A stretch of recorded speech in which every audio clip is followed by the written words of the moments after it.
এক লোক গাঞ্জা খাইয়া পাগল হয়েছিল, তার নাম ছিল পিনিক বাবু। সেই পিনিক বাবু একদিন সকালবেলা গাট্টি গুট্টি মাথায় নিয়ে হেঁটে রওনা করেছে।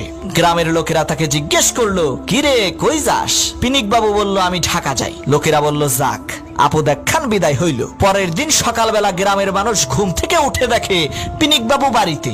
সবাই অবাক হয়ে জিজ্ঞেস করলো, কিরে বাবু, তুই না ঢাকা গেলি, তুই আবার বাড়িতে আসলি কিভাবে? সেই পিনিক বাবু কয়, ভাই হাঁটতে হাঁটতে ঢাকা যাওয়ার অর্ধেক পথ গতকালকেই শেষ করে আসছি। সন্ধ্যা হয়ে গেছিল তো তাই বাড়িতে চলে আসছি। চিন্তার কোনো কারণ নাই, আমি ব্রিজের গোড়ায় চিহ্ন দিয়ে এসেছি।